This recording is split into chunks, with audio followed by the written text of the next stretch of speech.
Welcome to Let's GovConsider It, hosted by FedSavvy Strategies' Brian Lindholm. We're excited to welcome back Dr. Dolores Kuchina-Musina to pick up the conversation from the pros and cons of government contracts to now determining how you will approach the GovCon market. Are you really ready for federal contracts? Find out next. Yeah, well, let's go down that rabbit hole, right? So this is I think we painted an interesting environmental picture about what is the, let's say, regulatory environment and the sort of general operating environment. But let's get into maybe more of the go-market part in terms of how do you go about doing this. So let's say you've gotten to this point, you've taken that deep breath, you've taken that stiff drink, maybe a little bit both. I don't know, maybe some yoga whiskey. I don't know whatever that new form is, and you've decided, okay, I'm going to take the plunge, or I'm already in this space, but I'm going to keep digging. Because my firm, we deal with a lot of different sizes of firms, from the multi-billion-dollar interest to the mid-tier, maybe 8 and 9-figure revenue range. It's very commonplace, but it's interesting, even at different sizes and scales, they still have the same fundamental challenges, just a different scale that they have to operate at to grow and be successful.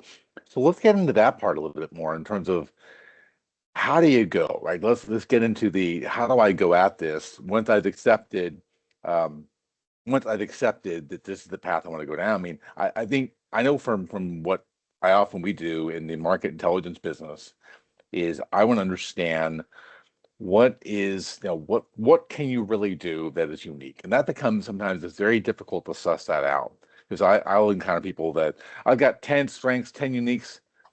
No, you don't. Trust me on that. Yeah. There's no one who's that.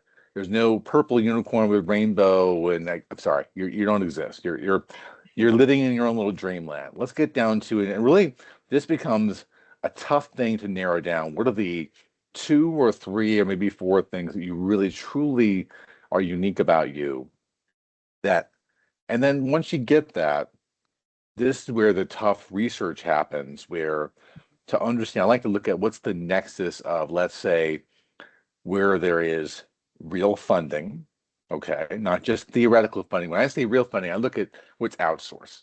And I'm looking at sort of not just the budget, because the budgets are interesting, but I want to see what the actual agency is spending. Right? What are they actually pushing out there on contracts, which I guarantee you will be a much smaller number than the overall budget. I mean, you might see like a budget for DHS around 55 billion or so, and then they actually spend maybe 10 on contracts. So big gap, right? Big gap. And then also, can I identify programs? Can I identify missions that, if this is my thing, this is my unique, does it match that? Is it a fit? Because there may be people get often, I think, I love this term, I think Alan Greenspan used years ago, irrational exuberance. Where they see these numbers and they go googly-eyed and think, well, I'm going to go and become like a Don Quixote type of exercise or tilting at windmills, but they haven't done the homework to go and align. Does the spending look appealing? Can I verify the spending is a good fit for what I do? There's methods to do that. Is there programs I can put my finger on that says I think I could serve that program or mission, that I can really define it? And what are the barriers of how they buy? Like we're going to get into more detail here about different types of contracting, but I think the way they buy, this is something that's unique about public sector versus private sector, is the way that they tend to buy is in itself an inherent barrier to entry to overcome. If you don't understand what are the contract vehicles, set aside, whatever the thing that they do, the practice that the agency has, that dictates how they buy. And that's difficult to steer that. It's difficult to make a big shift. If they've invested, the agency have invested, I'm going to do, this is how I buy X. You might be able to change that trend over time, but it's not going to happen because you're just the coolest kid in town. It's tough. Do I want to push that wet noodle up a hill, or do I want to go with the flow and find a way to work with them? So that's something that people, I think, often don't quite think about. Is the path to market is not just I've got a cool tool that aligns with mission. That's great. Have you seen their funding that they're outsourcing aligns with it? Well, no. I don't know. Do you understand how they actually buy? Because your path to market may not be a straight line. In fact, it very rarely is a straight line. It's going to be some other way. So I'm curious, any thoughts from you, Dolores, on that kind of the go-to and how do we get to market? Yeah, so I completely agree with everything that you said, uh, you know, the way that I also see a lot of people approaching the federal market is they hear, "Oh, I hear there's an easy button." We love easy buttons, right? We humans love easy buttons. And so I'll hear, "Hey, I'm new to the government. I want a fill in the blank." And it usually is, "I want a SIBR or a small business innovation Mhm. research contract, or I want another transaction agreement, or I want a purchase order, or I want to have an IDIQ or a large government vehicle." And I like pause. Okay, first off, what do you want? Like, is this your first time talking to the government? Usually the answer is yes. Um, and we start with going by why do you want to work with them? What systems or what processes do you have in place in order for you to say, like, I can work with the government? And the reason why I pause people there is because not to scare them or to like overcomplicate it, but I want them to understand they have to be set up a certain way as a company, and they have to think through something other than just differentiators in order for them to step in, because that annoying compliance piece that we talked about just a minute ago, part of your go-to market strategy is, how do I not only get the business by being compliant, how do I keep the business? I have seen so many companies lose contracts with the government because of timesheets. Like something so simple as a timesheet, can be very devastating to a small business. Sure. So for me, where I start usually is, let's talk about how your business operates. Let's talk about what is your product, and what are you trying to get from the government? Are you trying to sell your product? Are you trying to develop your product or service or your idea? Are you trying to get funding for your research? What are you trying to achieve? And depending on what that answer is, then it's like, okay, is it worth for you? Because here's the investment you have to make to even get your foot in the door. And usually that's a lot of time, because people have to get trained.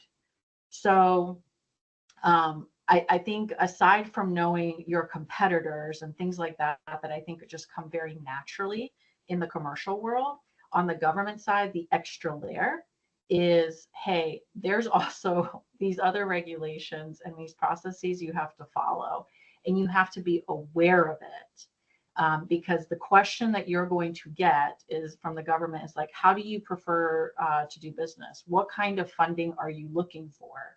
And to your point, you have to know how the government is spending. So if that specific office does not give research and development funding, you shouldn't be asking for developmental funds. You shouldn't be asking for that, because they're going to go, well, we don't do that. Thank you so much. Have a Right. nice day. So again, to translate that in like commercial terms, you have to know your customer. You have to know your capabilities. You have to know your customer, but you have to dig for government contracts. I think on the commercial world, it's a little bit easier to figure that out. There's plenty of news, there's plenty of research. You have to be able, on the federal, state, and local government, understand how to translate those reports, understand those requirements, be able to navigate them to even know if that investment is worth it for you to enter that market. And so for me, it's always, do you have the time to invest in this? And are you really prepared for it? So that I would say that would be like my biggest thing. Like, are you sure? And not to drive you away, but are you sure, as in, have you really looked into this? Yeah, I think in that same sense, to know who you are, and that this is it's going back to my childhood, the choose your adventure books, right? Is this the adventure you want to choose? Yes. Along with it, define what your real strengths are is pretty darn critical. Mhm. I know I like to go through and sort of do interviews or solution sessions with someone to understand what are they going to offer, and sort of the sniff test. If I can't get a convincing story from someone that I, as a layman who may be a layman on a topic, am convinced that you got something that's really gold, or it was at least interesting, that's a bit of a warning sign that perhaps you think you've got gold, but you don't. And Yeah. and not having that unique, well-defined, is really pretty important. Um, and that's tricky because you have to have these tough talks with someone, and you maybe having to tell them that their baby's kind of ugly, and that's what I mean. I end up doing that more than I would like to, and that's not a matter of trying to be mean, but it's a matter of I think that they may think they have some. Well, we do X. Yeah, I know about. I could swing a dead cat, hit 10 other companies do the exact same thing. Let's figure out through perhaps your own storytelling and where you have had successes with clients Yeah. and what the results were. I found that way actually will suss out what they can do well, and then to bring that full circle to if this is what your unique is we start prospecting for opportunities. Where might that be a value add? Where might that be a scoreable strength? What might that be actually resonate with the mission?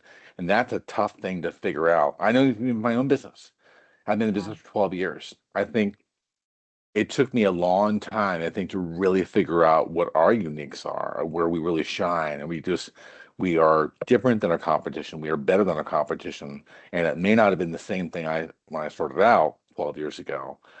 That was not what I expected to see, but it was certainly important. So Yeah. I guess the same thing, probably to kind of put an exclamation point on this, though, in terms of you know, tying some loose ends up here. I mean, I'm curious how, and maybe in 1 minute or less, how do you think you help clients um, assess what their prospect looks like? What's the adventure they should choose in that Choose Your Adventure book? Yeah, I would say, just as a fast way to answer this, I'm very direct in, me and my team, we really listen to what are your goals? What are you trying to achieve? What is your timeline? Are there any pressures that you have? Like, do you have investors? Do you Mhm. have loans? Do you have people that are waiting to get paid? Things like that. We need to have that information to understand, do you have a realistic timeline? And generally what we hear is people are like, yes, in the next 6 months, we have to have a contract. Mm, And I'm like, oh, okay, this is like a 2-year process. Like, you have some work to do. And not everybody likes that. Not everybody likes for someone to say, that's not possible. And we try to take a very realistic approach. That's hard. It's a hard pill to swallow to have someone say to you, your product is great. I'm great. I'm glad that you're developing it. There's about 10 of you like this that are trying to sell to this entity. Did you know that? And if they have no idea, then we have to like go way back to what you were saying, right? Like, what are your differentiators? And so having that realistic timeline and having people that you can trust that can give you that honest feedback. There are yes people everywhere.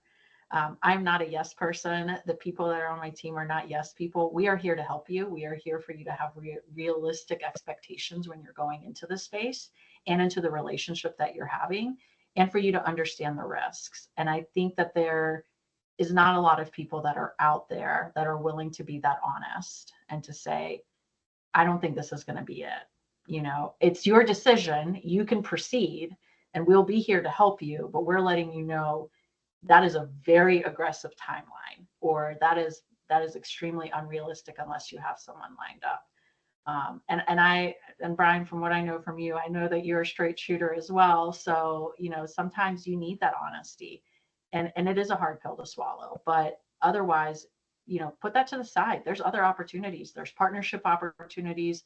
There's ways for you to do business with the government that's not direct. You don't have to be directly working with the government. There's other opportunities. And that's where you find people that understand the landscape and can navigate you that way. And this is where you have to be honest with what you want to do. So honesty is key. It stings, but you know what? It gets you to a better place at the end of the day.